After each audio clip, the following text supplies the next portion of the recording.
때가 있습니다. 전도서 3장 1절에 보면 천하의 범사가 기한이 있고 모든 목적이 이룰 때가 있다 하셨습니다. 날 때가 있고 죽을 때가 있습니다. 심을 때가 있고 심은 것을 뽑을 때가 있습니다. 죽일 때가 있고 치료시킬 때가 있고 헐 때가 있고 세울 때가 있습니다. 연초에 시작이 있으면 연말에 송구영신이 있습니다. 결혼의 때가 있으면 헤어질 때가 있습니다. 나라에도 때가 있고 개인에도 때가 있습니다. 그리고 온 천지 하나님의 교회에도 하나님의 분명한 때, 곧 카이로스가 있고 우리 개교회, 사랑하는 우리 서연교회에도 주님의 카이로스가 있습니다. 때라는 말에는 시대적인 순서로 말하는 의미의 크로노스의 때가 있고 하나님이 특별한 때에 특별하게 역사하시는 의미로 카이로스의 때가 있습니다.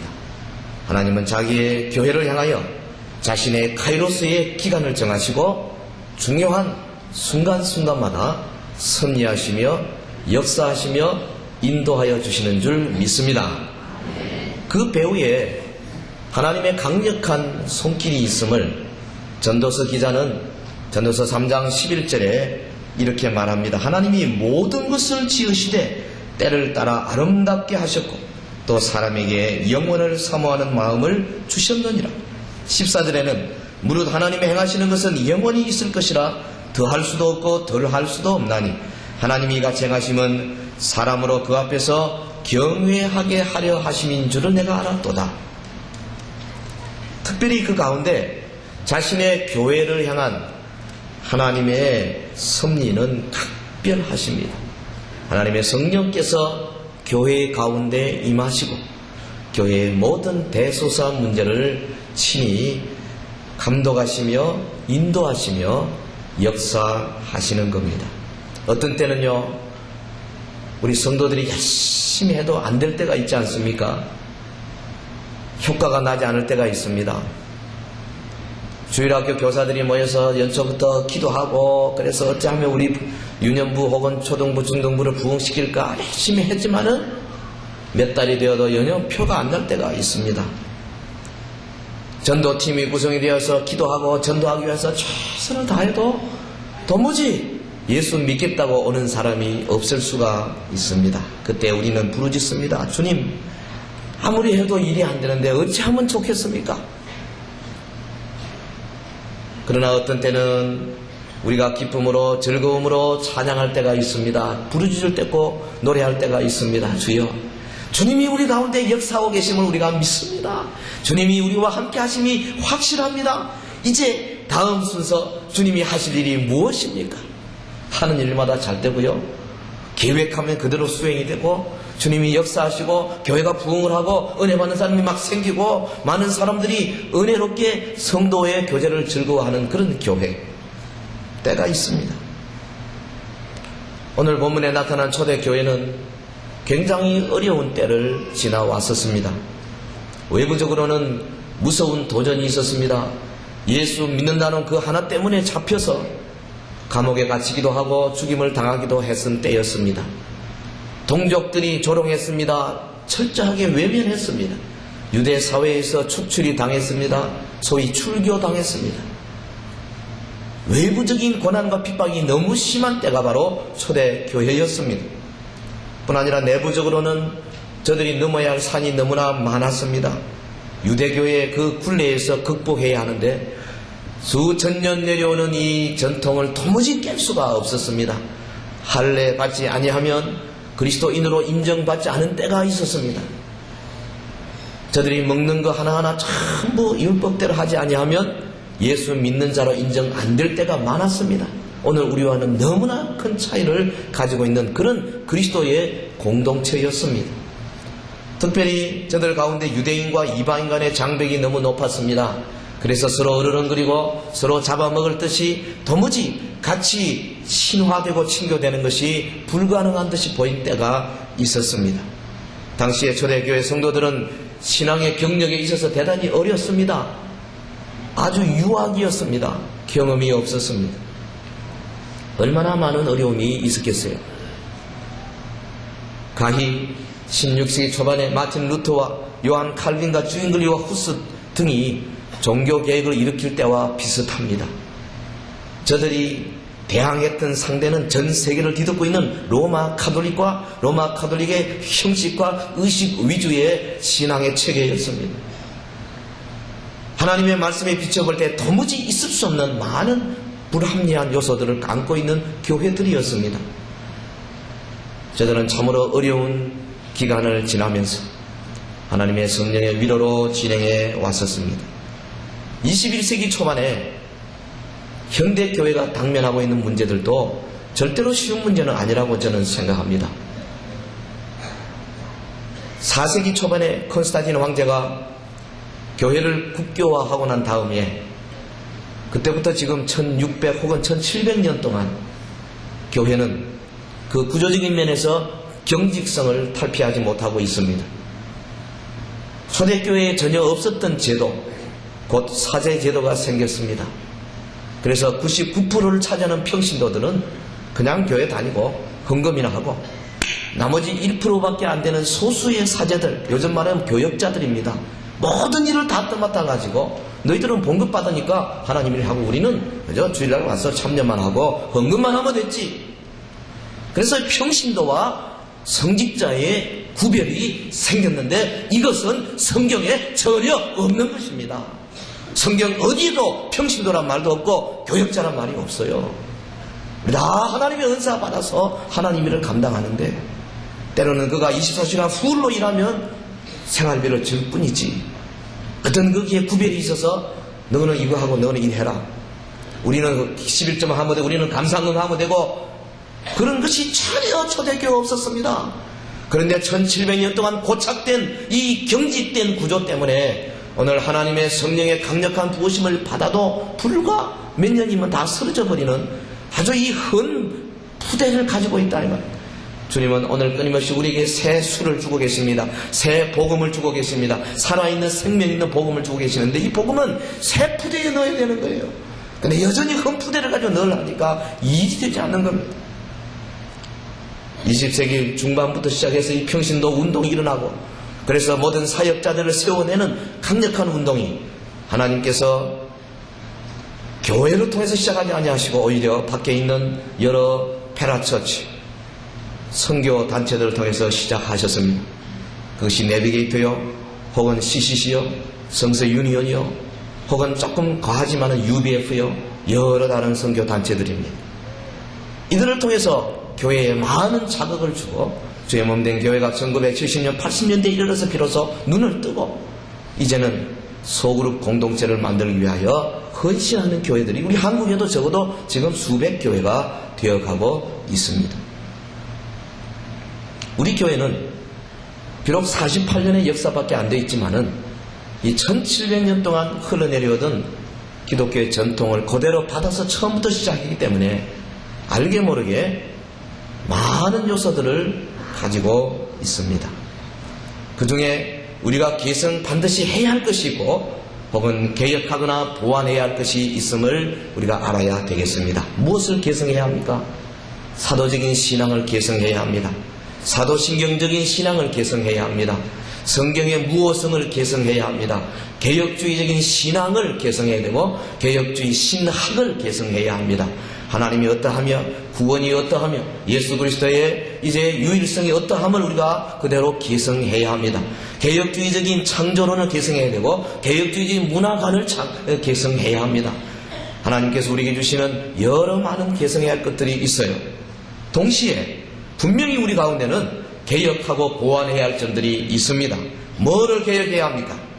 바로 이 경직된 구조를 개혁해야 된다고 나는 생각합니다. 적어도 80% 내지 85%의 평신도들이 뒷짐지고 교회만 왔다 갔다 하는 현대교회의 이 경직된 구조는 반드시 타파되어야 합니다.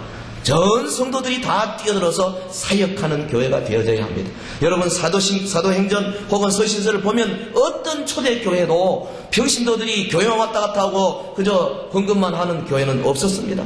저들은 다 각자 자기가 사역자로서 예수님의 제자로서의 사역을 했습니다. 나를 따라오너라. 내가 너희로 사람을 낚는 어부가 되게 하리라. 우리는 하나님의 말씀을 배워도 그 말씀을 배워서 내 속의 삶에만 그저 나 혼자 적용하는 것이 아니라 다른 사람을 키워내는 제자 삼는 자로 부름받았다는 것입니다. 이것이 성경의 가르침입니다. 그러므로 오늘 우리는 이 평신도의 사역자들을 키워내는 아름다운 교회의 구조로 바뀌어야 합니다. 전 근대적인 문화의 틀들을 우리는 개혁해야 되고 보완해야 될 것입니다. 이 면에서 우리가 명확하게 선을 긋지 아니하면 어느덧 과거에 실패했던 여러 서구의 교회들을 본받아 갈 수밖에 없을 것입니다. 50주년을 2년밖에 남겨놓지 않은 이 시점에서 저희들이 어떤 교회가 되어야 하겠는가?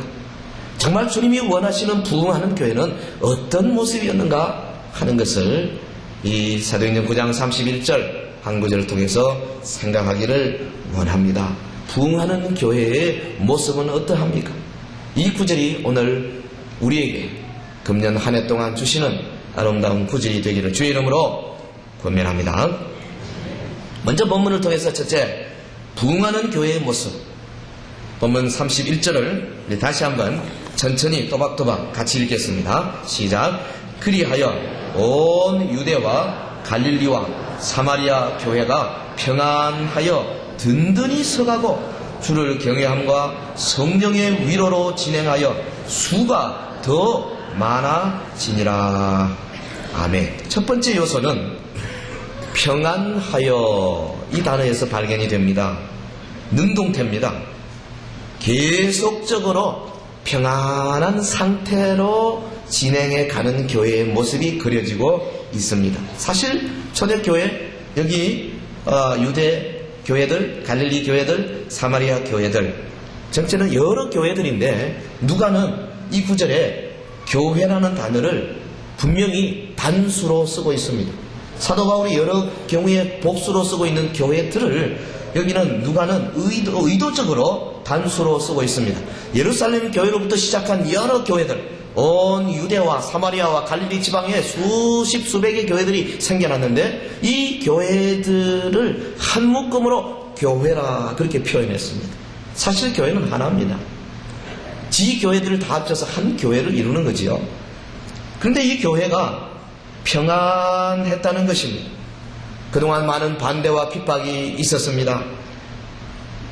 사도 바울이 아직 은혜 받기 전에 사울이었을 때에 사람들을 끌고 다니면서 집집마다 찾아다니면서 잡아내고 감옥에 가두고 죽이고 저들을 핍박하고 환난과 고통을 안겨주었습니다. 수많은 사람들이 예수쟁이들을 잡기 위하여 혈안이 되었었습니다.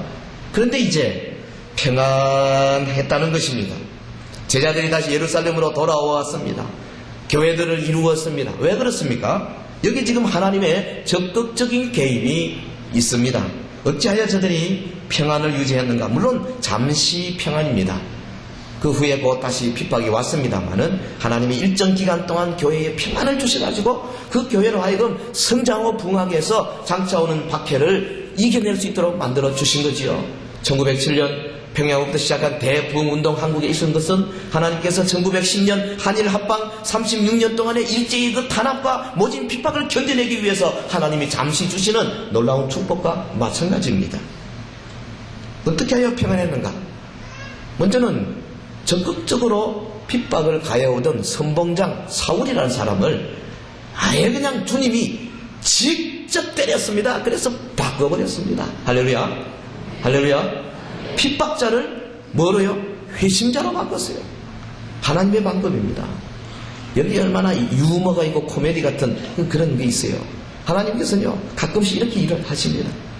교회가 어렵고 교회가 힘들어할 때 하나님이 보시고 오냐 요 가장 앞장서서 교회를 핍박하는 여러분을 내가 딱 붙들어서 바꿔버리겠다 이거예요.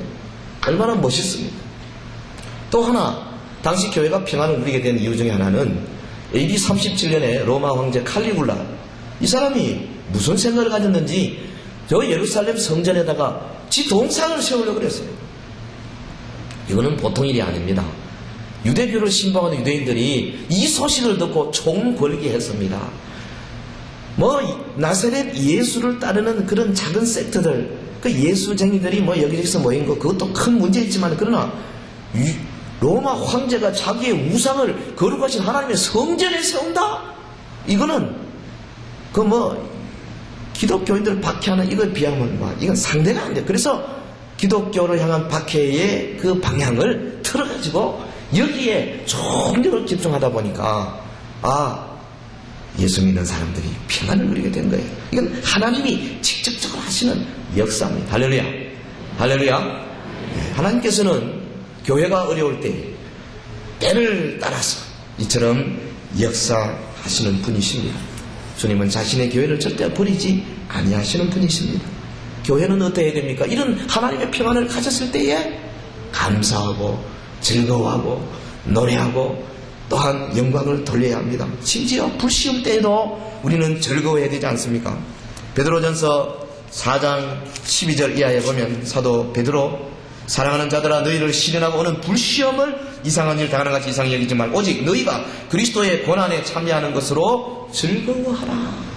우리는 사실 평안일 때나 고난일 때나 즐거워해야 되는데, 문제는 이 평안이 오면요, 그만 즐거워하다가 좀 지나서 뭐가 됩니까? 나태해집니다. 안일해집니다.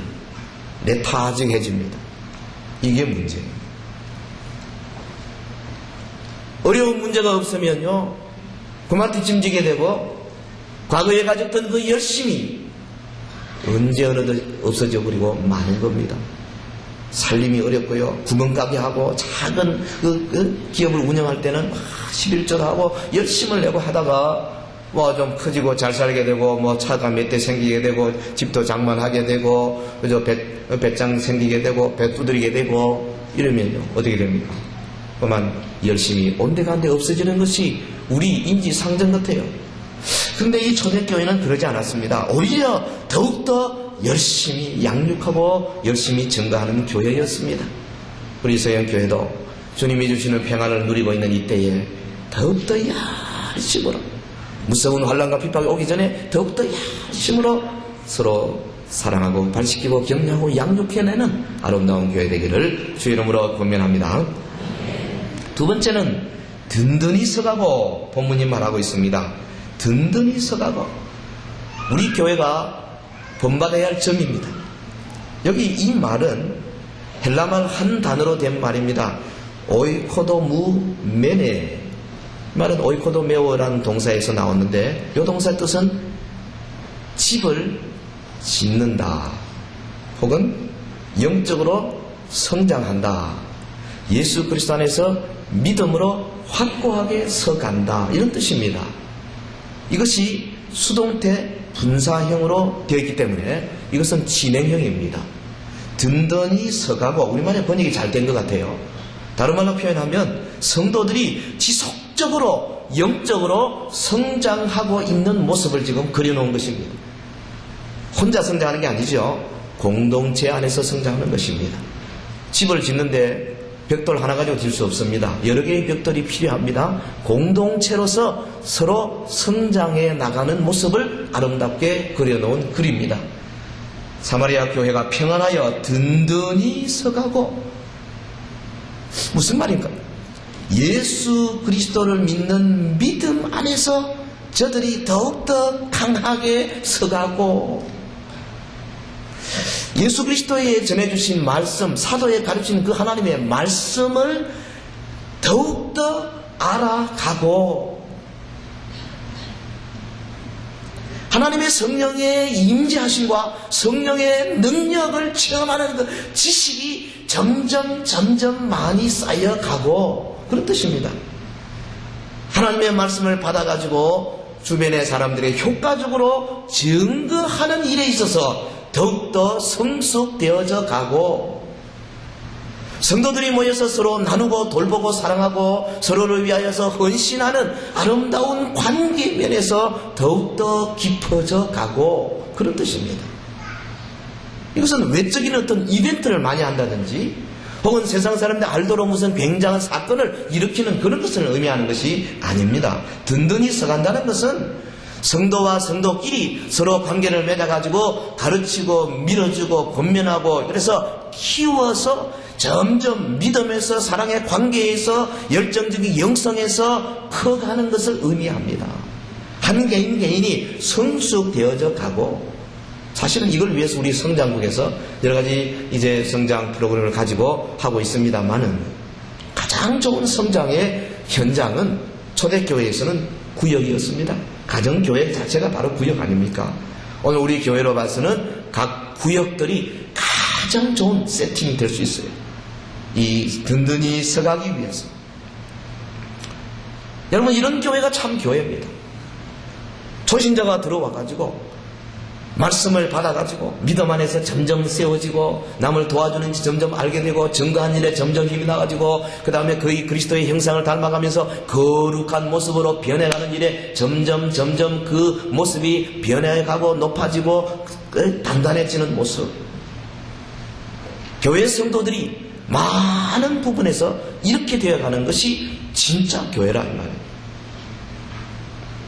로마서 14장 17절 이하에 보면 바울이 로마 교회에 말하기를 하나님의 나라는 먹는 것과 마시는 것이 아니요 오직 성령 안에서 의와 희락과 평강과 희락이라. 이로써 그리스도를 섬기는 자는 하나님께 기뻐하심을 받으며 사람에게도 칭찬을 받느니라. 이러므로 우리가 화평의 일과 서로 덕을 세우는 일을 힘쓰나니, 이 서로 세우는 일을 힘써가는 교회 어디 있어요? 작은 소그룹 공동체 외에는 효과적으로 할 수 있는 다른 무대가 없는 겁니다. 에베소 4장 11절 이하에도 보면 교회에 많은 직분자를 주셨다 그랬지 않습니까? 혹은 사도로 혹은 선지자로 혹은 복음 전환자로 혹은 목사와 교사로 주셨는데 왜 주셨느냐? 이는 성도를 온전케 하기 위하여, 성도를 온전케 준비시켜서 봉사의 일을 하게 하며 그리스도의 몸을 세우려 하심이라. 당시 초대교회는 먼저 믿는 성도들이 뒤따라오는 자들을 온전케 준비시켜서 그리스도의 몸을 이루는 그런 교회였습니다. 교역자들이 성도들을 훈련시켜서 따로 교역자들만, 성도들은 수동적으로 따라가는 그런 교회는 여기 예루살렘이나 사마리아나 유대나 유대 온 지방이나 갈릴리나 혹은 소아시아나 유럽의 어느 교회도 없었습니다. 참교회는 그러므로 든든히 세워져 가는 교회입니다.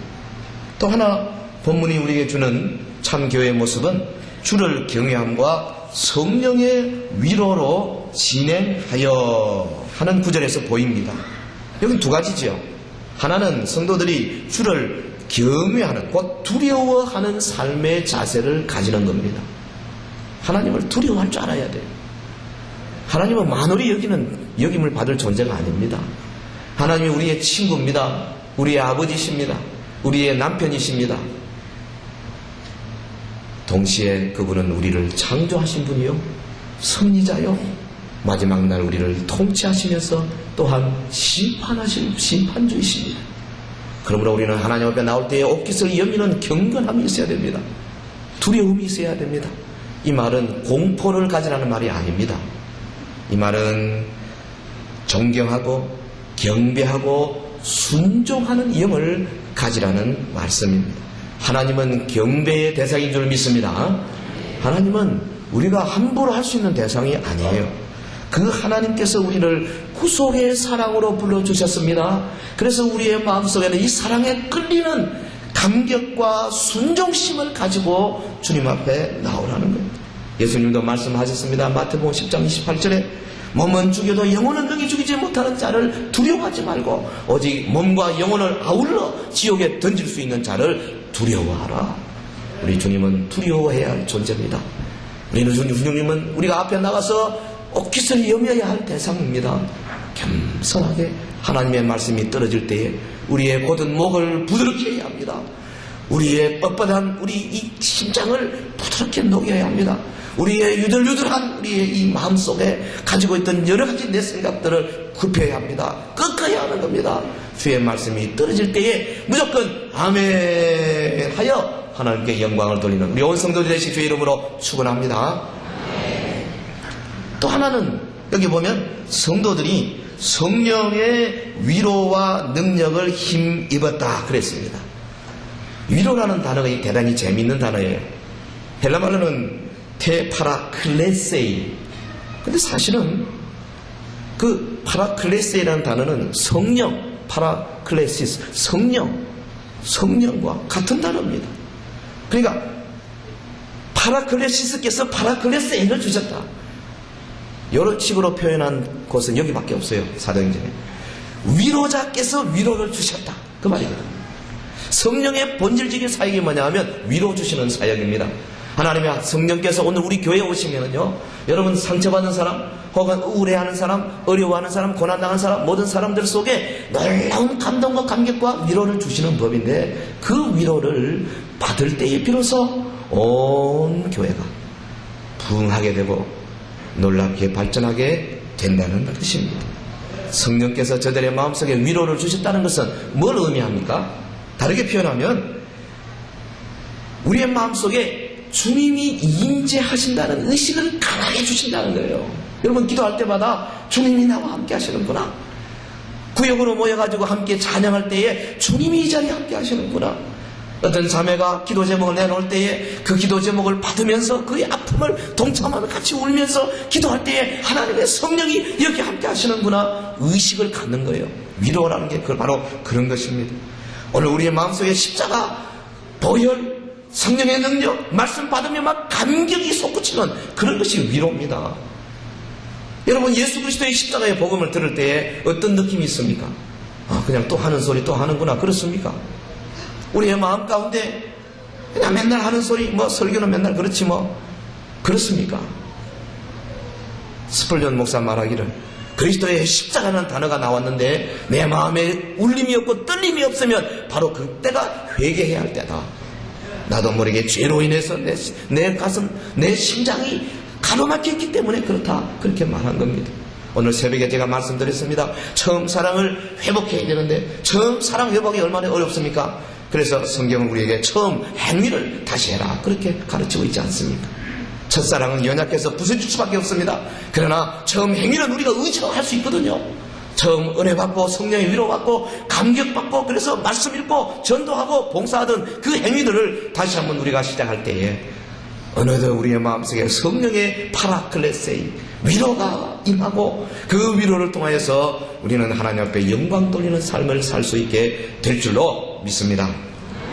서로 위로하고 서로 격려하고 서로 발시켜주는 마음이 어디서 오느냐? 성령의 위로를 담뿍 받을 때에 가능한 것입니다. 바로 이러한 모습이 하나님께서 초대교회 주신 모습이고 또한 하나님이 부흥시켜주는 모습입니다. 교회가 이렇게 될 때에 평안하여 든든히 서가고 주를 경외함과 성령의 위로로 진행할 때에 수가 더 많아지니라 그랬습니다. 영어 성경에는 it grew in numbers 혹은 it multiplied 그랬습니다. 배가가 되더라 그렇게 표현했습니다.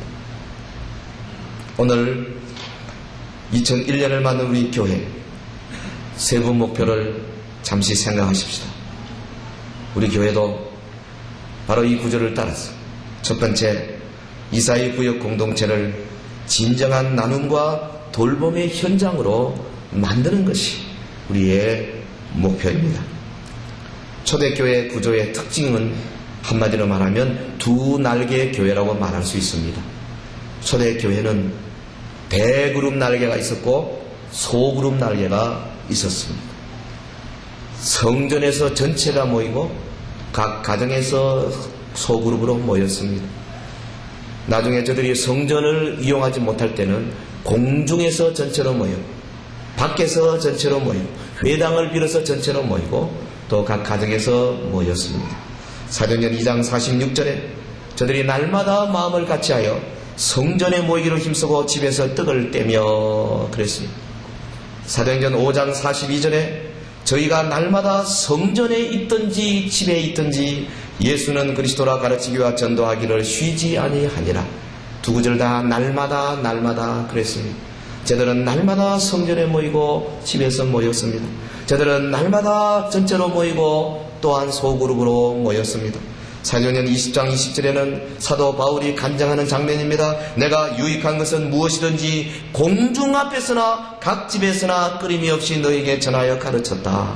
바울도 전체로 모이는 자리에, 각 집에서 구역으로 모이는 자리에 참여해서 저들에게 끊임없이 가르쳤다고 고백하고 있습니다. 여러분, 오늘 우리 교회가 주장하는 이사의 구역은 단순한 소그룹이 아닙니다. 소수의 5명에서 한 12명이 모이는 그저 작은 숫자만의 그런 그룹이 아닙니다. 단순히 모여서 성경 공부하거나 단순히 기도만 하거나 혹은 단순히 취미생활 하거나 단순히 봉사하거나 하는 그런 모임이 아니라 베이직 크리스천 커뮤니티, 기초 기독교 공동체를 의미합니다. 바로 교회 안에 교회를 의미합니다. 에클리시아 인 에클리시아, 교회 안에 교회, 처치 인 처치, 교회 안에 교회를 의미합니다. 여러분, 각 소그룹 그 구역에서 교회가 하고자 하는 5대 목적, 예배와 전도와 봉사와 양육과 친교를 이루는 모임이 되어야 된다 이 말이에요. 거기에서 소신자들이 이제 양육이 되어서 저들이 예수 그리스도의 품성을 닮아가고 저들이 나가서 증거하고 저들이 사회에 봉사하고 또 다른 사람들을 데리고 와서 저들을 또 키우고 저들이 하나님께 영광 돌릴 수 있도록 믿음의 사역자로 만들어내는 일을 이 구역에서 하기 위하여 저희들이 이사의 구역을 만든 겁니다. 모든 성도는 그러므로 지체의 삶을 살아야 합니다. 바디 라이프. 모든 성도는 그러므로 이 지체의 삶이 이루어지는 구역에 들어가야 합니다. 여러분의 현 주소가 어디입니까? 어느 구역, 어느 교구, 어느 구역, 내 현 주소를 찾아야 될 것입니다. 사도행전의 교회나 서신서에 나타나는 교회를 그대로 정직하게 말한다면 이 지체의 삶을 살지 않는 사람은 교회의 성도라고 말할 수 없는 겁니다. 그러나 1700년 동안 경직된 구조 속에서 대그룹 날개만 열심히 하고 있는 교회 전통 때문에 오늘 소그룹을 새로이 시작하기 때문에 많은 성도들이 아직까지 이 필요성을 알지 못합니다. 여러분이 주님께서 명령하신 서로 사랑하고 서로 격려하고 서로 발시키고 서로 받고 서로 짐을 나누어지고 서로 위하여 권면하고 서로 밀어주고 서로 칭찬하라는 그 명령이 수백 군데 신약 성경에 나옵니다. 여러분, 서로 사랑하고 서로 짐을 지기 위해서 어디에서 그렇게 할 수 있어요? 내 아는 친구 몇 사람만 데리고 한 교회에서 10년 20년 그렇게 하겠습니까? 그러면 이 죽어가는 수많은 사람들은 누가 키우겠습니까? 반드시 변화하고 반드시 새로운 영혼을 받을 수 있는 구역을 통해서 이 서로서로 one another의 명령을 수행해야 되는 겁니다. 사랑하는 성도 여러분들, 특별히 남자 성도 여러분들, 구역에 참여해야 돼요. 그래서 지체의 삶을 살아야 하는 겁니다. 정말로 여러분이 주님을 사랑한다면 이 지체의 삶을 살지 않고는 주님을 사랑한다고 말할 수가 없을 것입니다. 이것은 교회의 어떤 프로그램이 아닙니다. 이것은 어떤 새로운 어떤 도전이 아닙니다. 이것은 2000년 전에 이미 예수님께서 12제자를 데리고 3년 반 동안 사셨던 바로 그 모형을 따라서 아버지 하나님께서 세우신 12사도와 120문도들이 초대교회 3000명 5000명을 각 가정으로 나누어서 저들이 만들었던 교회의 형태입니다. 그래서 이 형태가 AD 313년까지 잘도 내려오다가 그만 4세기 초반에 사제제도가 생기는 바람에 어느덧 소그룹 날개가 죽어버렸습니다. 너무나 감사한 것은 그래도 19세기 말에 한국교회 초대교회 선교사들이 처음 와서 이 구역을 이루어내고 소그룹 공동체를 한 것은 너무나 감사한 일입니다. 한국교회가 이처럼 빠른 시간에 성장될 수 있었던 것은 바로 이것 때문이라고 저는 생각하는데, 그런데 그만 그것이 100년 가까이 오는 동안에 형식화되고 무력화되고 말로만 모였지 거기에 진정한 나눔과 돌봄이 일어나지 않은 것이 솔직한 말로 사실입니다. 이것은 우리가 회복하자는 거예요. 참여하십시오. 지금은 우리 교회가 연령별로, 지역별로, 교구별로, 이제 그리고 성별로, 남녀별로 하지만은 사실은 이렇게 인위적으로 나눌 것은 물론 아닙니다. 때로는 어떤 아파트 단지에는 단지에 있는 사람들이 한 그룹이 될 수 있습니다. 어떤 직업을 가진 사람들이 한 모여서 하나가 될 수가 있습니다. 혹은 부부끼리 모여서 하나가 될 수가 있습니다. 단지 그것은 열려있는 그룹이 되어야 합니다. 그러나 우리가 아직 시작하는 단계이기 때문에 전체를 우리가 잘 끌고 나가기 위해서 잠시 인위적으로 재편할 뿐입니다. 사랑하는 성도 여러분, 다시 한번 권면합니다. 금년 한 해 지금 현재 3분의 1, 그저 한 350명 정도밖에 참여하지 않은 이 구역에 우리가 나머지 3분의 2 여러분들이 다 참여해서 지체의 삶을 누려서 초대교회 이 성도들이 누렸던 그 놀라운 성령의 위로 안에 거할 수 있는 아름다운 은혜가 충만하기를 주의 이름으로 부탁합니다. 두 번째, 우리 교회 세부 목표, 공예배와 기도회를 열정과 영감의 현장으로 만드는 것입니다. 이것은 대그룹 날개를 향하여 제가 목표를 세운 것입니다. 현대교회에 가장 필요한 요소 중에 하나는 열정과 영감이라고 생각해요. 열정이 많이 죽었어요. 영감이 많이 죽었습니다. 우리 교회에 가장 필요한 요소 중에 하나도 열정과 영감입니다. 지난번 우리 자인들 교회 성장 그 연구소에 의뢰해서 우리 교회에 진단해 보았습니다. 그 중에 열정적인 영성이 많이 떨어져요. 그리고 영감 있는 예배도 많이 떨어집니다. 아마 그 사실일 겁니다. 왜 그렇습니까? 이를 위해서 첫째로 하나님의 말씀을 전하는 설교자, 저와 우리 교육자들이 더 많이 기도하고 말씀에 더 깊이 침잠하는 시간을 여러분이 저희들에게 허락해 주시길 바라요. 말씀에 더 깊이 들어갈 수 있도록 시간을 좀 짜게 해서 말씀과 기도에 전무할 수 있도록 만들어 주셔야 되는데, 솔직히 많은 수요가 있습니다. 다른 시간. 그래서 하루 24시간을 짜게 했는데 어려움이 많습니다. 이를 위해서 여러분이 협조를 많이 해주시고, 저도 또한 많이 기도하고 금식하고 또한 여러분의 중보 기도를 많이 받기를 원합니다. 또 하나, 예배 순서를 맡은 분들이 정말 경건해야 합니다. 기도 순서 맡은 우리 장로님들 더 많이 경건에 연습하시고, 기도에도 많이 참석하시고 준비하시고, 그리고 우리 찬양을 맡은 여러분들, 또 우리 온 성도들 영감 있는 찬양으로 하나님 앞에 드릴 때 가슴이 뜨끈뜨끈하게 주님을 향하여 부르짖는 그런 아름다운 찬양이 되어져야 할 것입니다. 여러분, 매일 새벽 기도에 집이 너무 멀어서 오기 어려운 분들은 주변으로 많이 가십시오. 그리고 그래도 어려우면 각자 집에서 조용한 시간 큐티를 가지시고, 그리고 이 교회 가까이 있는 분들은 새벽에 많이 오셔서 기도 많이 하시기를 바라고, 특별히 주일 새벽에는 우리 중직자 여러분들 빠짐없이 택시를 타더라도 오시기를 부탁합니다. 그리고 수요밤 예배는 앞으로 제가 말씀에 체계적인 훈련을 하려고 계획을 하고 있습니다. 하나님의 말씀을 체계적으로 배워서 그 말씀에 기초되는 경건과 영감과 영성이 있어야 할 것입니다. 금요밤 기도회는 주로 기도의 능력을 체험하는 그런 현장으로 삼기를 원합니다. 많은 성도들이 지금 금요 기도회에서 기도하시고, 또 1시간 더 남아서 강청 기도 시간에 부르짖으며 기도하고 있습니다. 하나님께서 반드시 우리에게 열정과 영감의 아름다운 교회로 만들어 주실 줄로 믿습니다. 그러므로 이 주일 예배는 여러분이 월, 화, 수, 목, 금 또 일주간의 모든 삶을 모아가지고 보따리에 딱 싸서, 아니 보따리가 아니죠, 깨끗한 007 가방에 딱 넣어서 주님의 들에서 열어서 바치는 그런 예배 자리가 되어야 돼요. 여러분, 일주일에 한 번 주일 예배 때 와서 말씀 받고 은혜 받으려고 생각하는 것은 그건 하나님께 너무 죄송한 겁니다. 주일 예배는 사실 은혜 받으려고 온다기 차원보다, 물론 은혜도 받아야 되지만은 그보다도 한 주간의 삶을 모아서 주님, 나는 이렇게 살고 왔습니다, 받으시옵소서, 이렇게 되어야 되는 거예요. 일요신자 되지 맙시다. 어찌 일주 동안에 주일 한 번만 와서 교회에 참석하는 일요신자로 끝나겠어요? 일요신자를 영어로는 썬데이 크리스찬이라고 합니다. 썬데이 크리스찬은 교회의 지도자 될 수 없습니다. 주중에 계속해서, 요즘 좋은 말이 있어요. 7day a week 크리스찬, 일주 7일 기독교. 매일 나와서 함께 찬양하며 함께 기도하며 함께 건면하며, 지나가다가도 교회 건물 딱 보이면 다 돌아와서 한번 와서 잠깐 바깥에 서서 손 들고 한번 기도하더라도 기도하시고 가시고, 달마다 주의 몸 된 교회를 사모하는 마음이 되어져야 합니다. 어찌 썬데이 크리스찬이 되면 되겠어요? 그리고 성령의 부으심이 우리 교회에 크게 임하도록 여러분 기도 많이 하시기 바랍니다. 오는 3월 21일부터 우리 부흥회 있습니다. 이 부흥회를 통해서 우리 교회가 이번에 한번 열정과 영감의 놀라운 체험을 감당하는 은혜가 있게 주의 이름으로 축원합니다. 세 번째, 내 가정 내 일터를 오이코스 전도의 현장으로 만드는 것입니다. 금년 한 해의 목표 가운데 이거 대단히 중요한 목표입니다. 우리의 가정과 우리의 일터는 내가 참 그리스도인이냐 아니냐 하는 것을 시범해 보이는 삶의 현장입니다. 내 신앙의 실천 장소입니다.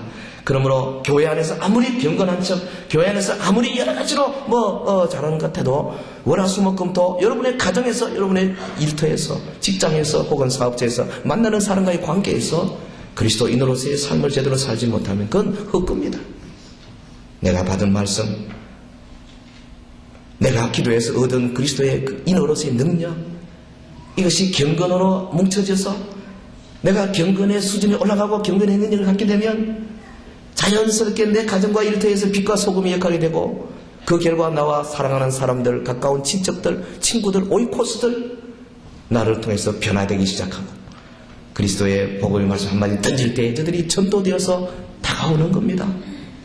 내 가정, 내 일터를 오이코스 전도의 현장으로 만들기 위해서는 입으로보다 먼저 내 삶으로 나타내야 될 것입니다. 여러분, 금년에는 이제 우리 부흥회 지나고 4월 말 혹은 4월 초에 오이코스들을 정하게 될 것입니다. 그래서 내가 앞으로 전도할 대상자 2명, 3명 혹은 5명 정해서 수개월 동안 기도하고 찾아가고 근면하고 11월 달에 가서 오이코스 초청 전도 주간에 우리가 정말 하나님 앞에 큰 잔치를 베풀어서 열매를 돌려드리는 그 날을 기대하며 그림을 그리면서 달려가는 금년 한 해가 되기를 주의 이름으로 축원합니다. 사랑하는 성도 여러분, 초대교회처럼 부흥하는 교회가 되기를 우리 다 원하고 있지 않습니까?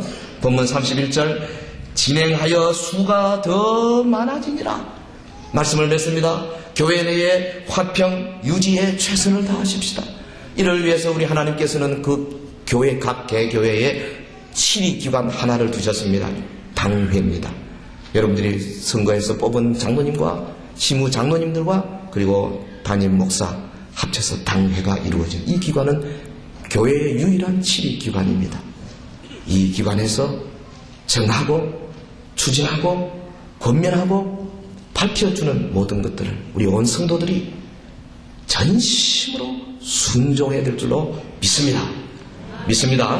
특별히 우리 당회원들과 가까운 분들이 먼저 시작해야 돼요.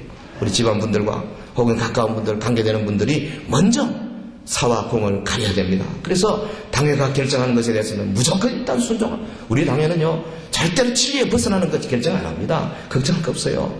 우리 당회는 하나님의 말씀에 벗어나는 거 안 할 테니까 여러분 그냥 아멘하고 따라오면 교회의 화평과 평화는 저절로 유지될 줄로 믿습니다. 또한 서로 든든히 세워주는 데 최선을 다하십시오. 이것은 구역으로 제일 효과적으로 할 수 있고, 여러분 전도회나 멸례에서도 열심히 하시기를 바랍니다. 서로 도와주고 세워주고 그래서 성장시키는 일에 금년에 최선을 다하고, 마지막 하나님을 경외하는 우리의 삶을 여러분의 일터와 가정에서 나타내십시오. 그래서 말 한마디로 전도가 이루어질 수 있는, 내 삶을 통해서 저들이 변화되는, 그래서 내가 네 말하는 것은 내가 못 믿겠지만 네 삶을 보니까 내가 믿겠다 하는 그런 놀라운 찬송과 칭송이 우리 주변에서 막 일어나도록 여러분 금년 한 해 최선을 다하는 우리 은혜가 있기를 주 이름으로 축원합니다. 서연교회를 이루기 위해서 많은 선각자들이 피와 땀을 이루었지 않습니까? 저들은 지금도 여기 계신 분도 계시지만 이미 가신 분도 많이 계십니다.